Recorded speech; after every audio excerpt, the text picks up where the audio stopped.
Hello friends, बहुत बहुत स्वागत है हमारे यूट्यूब चैनल एसएल स्टडी पर। दोस्तों, मध्य प्रदेश के डेली करंट अफेयर्स में आज चर्चा करने वाले 27 जुलाई 2022 के जितने भी मोस्ट इंपॉर्टेंट क्वेश्चन बनेंगे इस वीडियो में डिस्कस करने वाले हैं। पीडीएफ के लिए हमारा टेलीग्राम ग्रुप ज्वाइन कर सकते हैं, जिसकी लिंक आपको डिस्क्रिप्शन बॉक्स में जाएगी। और दोस्तों, हर क्वेश्चन से रिलेटेड इंपॉर्टेंट फैक्ट भी चर्चा कर चलेंगे, तो वीडियो के अंत में बनी रहेगी। चलिए देखते हैं दोस्तों क्वेश्चन दोस्तों, क्वेश्चन है, हाल ही मध्य प्रदेश के किस जिले के निजी विश्वविद्यालय की श्रेणी में देश में सर्वश्रेष्ठ विश्वविद्यालय में अपना स्थान बनाया है? तो दोस्तों, इसका राइट आंसर है option number B, Rabindranath Tagore विश्वविद्यालय ने दोस्तों देश में सर्वश्रेष्ठ विद्यालयों की श्रेणी में अपना स्थान बनाया है। यह मध्य प्रदेश का एकमात्र निजी विश्वविद्यालय है, आपको याद रखना। ऑप्शन नंबर बी करेक्ट है। डिटेल में चर्चा करें दोस्तों, तो शिक्षा मंत्रालय भारत सरकार की नेशनल इंस्टीट्यूशनल रैंकिंग फ्रेमवर्क यानी NIRF की इंडियन रैंकिंग 2022 की हाल ही में माननीय शिक्षा मंत्री श्री धर्मेंद्र प्रधान ने घोषणा की है कि मध्य प्रदेश के निजी विश्वविद्यालय में रविन्द्रनाथ टैगोर विश्वविद्यालय एकमात्र विश्वविद्यालय है जिसने देश के सर्वश्रेष्ठ विश्वविद्यालय में अपना स्थान बनाया है।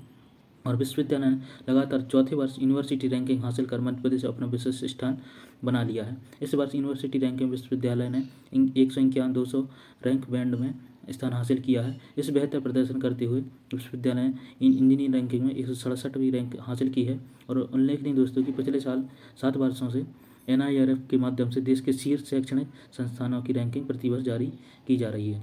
तो दोस्तों, आपको याद रखना है। दोस्तों, बात करें रविन्द्रनाथ टैगोर विश्वविद्यालय की, तो दोस्तों इसकी स्थापना 2010 में की गई थी, आपको याद रखना है।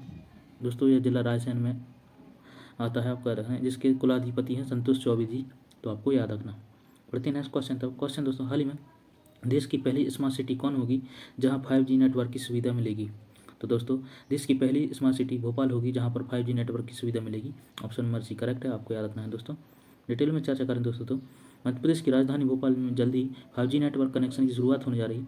अगर तय समय पर सब कुछ हो गया तो भोपाल 5G नेटवर्क सुविधा देने वाली देश की पहली स्मार्ट सिटी बन सकता है। ट्राई ने पिछले हफ्ते 3 अलग अलग ऑपरेटर के साथ शहर में 5G नेटवर्क की टेस्टिंग भी पूरी कर ली है।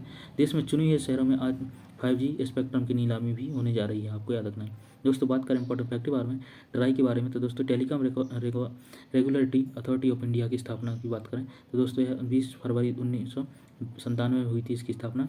और जिसके वर्तमान दोस्तों अध्यक्ष डॉक्टर JS शर्मा जी, आपको याद रखना है। और मुख्यालय दोस्तों नई दिल्ली में है, तो आपको इतने फैक्ट याद रखने दोस्तों। बढ़ते हैं नेक्स्ट क्वेश्चन था। क्वेश्चन हाल ही में मध्य प्रदेश के किस जिले के माधव राष्ट्रीय उद्यान में स्थित शंखसागर झील को रामसर साइट का दर्जा दिया गया? तो दोस्तों, माधव राष्ट्रीय उद्यान शिवपुरी में स्थित है, आपको याद रखना। ऑप्शन नंबर डी करेक्ट है, जिसकी दोस्तों शंखसागर झील को रामसर साइट का दर्जा हाल ही में प्रदान किया गया है, आपको याद रखना है। डिटेल में चर्चा करें दोस्तों, तो मुख्यमंत्री शिवराज सिंह चौहान ने शिवपुरी की शंखसागर झील को रामसर साइट का दर्जा मिलने पर प्रदेशवासियों को हार्दिक बधाई दी। यह प्रदेश में भोजताल भोपाल के बाद दूसरी रामसर साइट है, आपको याद रखना है दोस्तों। पहली भोजताल है दोस्तों रामसर साइट, और दूसरी यही बन गई है, आपको दोनों याद रखने हैं। इसके अलावा दोस्तों शंखसागर झील राम साइट का दर्जा मिलने पर हम सभी गौरवान्वित हैं। भोपाल का बड़ा तालाब भी रामसर साइट के रूप में चिन्हित है, आपको याद रखना है। और यह संख्या बढ़कर अब 2 हो गई है। प्रदेश के 3 वेटलैंड इंदौर के सिरपुर वेटलैंड और यशवंत सागर तथा शंखसागर को रामसर साइट के रूप में घोषित करने के लिए भारत सरकार ने यह प्रस्ताव हो जाता, जिसमें दोस्तों शंखसागर झील को इसका प्रमाणीकरण मिल चुका है, आपको याद रखना है।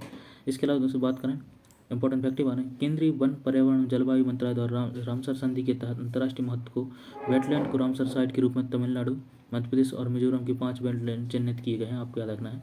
इसके अलावा दोस्तों देश में रामसर साइट की संख्या अब 49 से बढ़कर 54 हो गई है, तो ये इतनी फैक्ट याद रखने दोस्तों। इसके अलावा दोस्तों बात कर रामसर कन्वेंशन के बारे में, तो दोस्तों वेटलैंड संरक्षण के संबंध में ईरान के रामसर नगर में वर्ष 1971 हुई एक अंतर्राष्ट्रीय संधि के आधार पर अंतर्राष्ट्रीय महत्व की वेटलैंड साइट्स की सूची संधारित की जाती है। वेटलैंड जैव विविधता की दृष्टि से अत्यंत संवेदनशील होती हैं, तो दोस्तों आपको याद रखना है। दोस्तों, बात करें इंपॉर्टेंट फैक्ट के बारे में, तो दोस्तों जो हाल ही में नवीनतम वेटलैंड 2022 है, आपको याद रखना है। दोस्तों तमिलनाडु में करिकालिका पक्षी अभ्यारण्य, Pallikaranai Marsh reserve forest Tamil Nadu. इसके अलावा दोस्तों पेचरम मैंग्रोव वन जो कि तमिलनाडु में, यानी तमिलनाडु के 3 स्थानों को रामसर साइट में जोड़ा गया है, आपको याद रखना है दोस्तों। ये मैंग्रोव वन और दोस्तों पल्लीकरनई मार्श और ये करिकारी बर्ड सेंचुरी, तो दोस्तों ये 3 तमिलनाडु के अभी घोषित किए गए हैं, आपको याद रखना है। और मध्य प्रदेश का दोस्तों है शंखसागर झील जो कि शिवपुरी में है, और पाला आर्द्रभूमि जो कि दोस्तों मिजोरम में है, आपको पिक में देख रहे होंगे दोस्तों, पाला वेटलैंड जो कि मिजोरम में है, तो आपको याद रखना है। दोस्तों बात करें भारत की पहली वेटलैंड के बारे में, तो दोस्तों चिल्का झील थी, जो कि उड़ीसा में 1981 में यह घोषित की गई थी। और सबसे बड़ी रामसर साइट सुंदरबन वेटलैंड है, जो कि पश्चिम बंगाल में, आपको याद रखना है। और सबसे छोटी वेटलैंड रेणुका वेटलैंड, जो कि हिमाचल प्रदेश में है। तो दोस्तों इतने इंपॉर्टेंट फैक्ट आपको याद रखने हैं। बढ़ते नेक्स्ट क्वेश्चन था। क्वेश्चन हाल ही में मध्य प्रदेश के किस टाइगर रिजर्व में के सीमावर्ती क्षेत्र को शामिल कर कर्माझिरी अभ्यारण्य का गठन किया गया है? तो दोस्तों इसका right answer option number C, Pench tiger reserve के क्षेत्र को बढ़ाकर दोस्तों एक नया अभ्यारण्य का गठन किया गया है, कर्माझिरी अभ्यारण्य की। आपको याद रखना ऑप्शन नंबर सी करेक्ट है। डिटेल में चर्चा करें दोस्तों, राज्य शासन द्वारा प्रसिद्ध पेंच टाइगर रिजर्व के सीमावर्ती क्षेत्र को शामिल करते हुए नवीन कर्मझिरी अभ्यारण्य का गठन किया गया है। प्रधान मुख्य सचिव वन रक्षक वन प्राणी जसवीर सिंह चौहान ने बताया कि नवगठित कर्माझिरी अभ्यारण्य में सिवनी जिले के 1410.420 हेक्टेयर वन क्षेत्र को शामिल किया गया है। वर्तमान में प्रदेश में 24 वन्य अभ्यारण्य हैं। शिवपुरी के करेर अभ्यारण्य को डेनिफाई कर दिया है, मतलब इसको समाप्त कर दिया है दोस्तों। इस प्रकार कर्माझिरी अभ्यारण्य गठन के बाद यह संख्या दोस्तों कुल 24 ही रहेगी, तो दोस्तों आपको याद रखना है।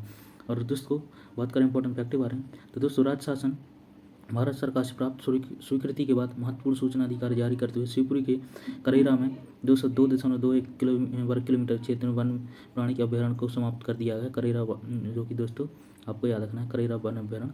करेरा वन प्राणी अभ्यारण्य का गठन दोस्तों 1981 में सोन चिड़ैया के संरक्षण के लिए किया गया था। तो दोस्तों यह 1992 से इसमें नहीं देखी गई सोन चिड़िया, तो इसको इसलिए समाप्त कर दिया गया, आपको याद रखना है। दोस्तों बात करें वन अभ्यारण्य के बारे में, तो दोस्तों मध्य प्रदेश का सबसे वन अभ्यारण्य है नौरादेही वन अभ्यारण्य, आपको याद रखना है।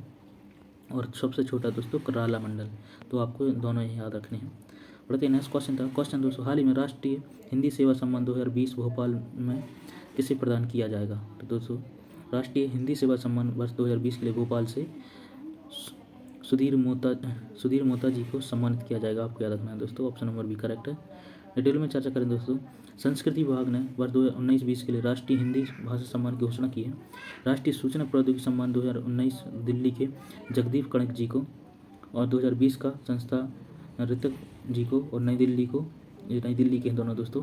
और राष्ट्रीय निर्मल वर्मा सम्मान 2019 बर्मिंघम के डॉक्टर कृष्ण कुमार, और वर्ष 2020 का न्यूजीलैंड के श्री रोहित कुमार हैप्पी जी को। इसी प्रकार राष्ट्रीय कादर कामिल बुल के सम्मान 2019 मॉरिशस के डॉक्टर वीर सेन जग्गा सिंह को, और वर्ष 2020 का टोक्यो के प्रोफेसर हिदिकी इशिका। और राष्ट्रीय गुणाकार मूल्य सम्मान वर्ष 2019 के लिए भोपाल के पद्माकर धनंजय सराफ जी को, और वर्ष 2020 के भोपाल के डॉक्टर संतोष चौबे को, आपको याद रखना है। और राष्ट्रीय हिंदी सेवा सम्मान 2019 की त्रिवेंद्रम की डॉक्टर शीला कुमारी, और वर्ष 2020 के भोपाल सुधीर मोता जी को प्रदान किया जाएगा। और सम्मानों को अलंकरण 14 सितंबर को हिंदी दिवस पर किया जाएगा। अलंकरण 2018 राष्ट्रीय निर्मल वर्मा सम्मान सम्मानित सुश्री अर्चना पेनुली डेनमार्क, एवं वर्ष 2018 के राष्ट्रीय कादर कामिल बुल के सम्मान सुश्री आनी मानतू निमंत्रित किया जा रहा है। तो दोस्तों आपको याद रखने हैं, इतने इंपॉर्टेंट फैक्ट है दोस्तों कल की वीडियो में आपसे क्वेश्चन पूछा था, हाल ही में मध्य प्रदेश का पहला 200 MVA ट्रांसफार्मर किस जिले में लगाया गया है? तो दोस्तों इसका राइट आंसर था ऑप्शन नंबर सी, दमोह में दोस्तों यह ट्रांसफार्मर लगाया गया है, आपको याद रखना है। आज के लिए अपनी क्वेश्चन है, हाल ही में मध्य प्रदेश के किस जिले में माधव राष्ट्रीय उद्यान में स्थित शंख सागर झील को रामसर साइट का दर्जा दिया गया है? तो दोस्तों इसका राइट आंसर आपको कमेंट बॉक्स में देना है। दोस्तों यह था हमारा करंट अफेयर्स का वीडियो, आई होप आपको पसंद आया होगा। ऐसे इंपॉर्टेंट करंट अफेयर्स के लिए हमारे चैनल को सब्सक्राइब कर लें, वीडियो को लाइक जरूर करें दोस्तों, अपने दोस्तों से शेयर जरूर करते रहें। चलिए मिलते हैं नेक्स्ट वीडियो में ऐसे important current affairs. Thanks for watching, Vande Mataram.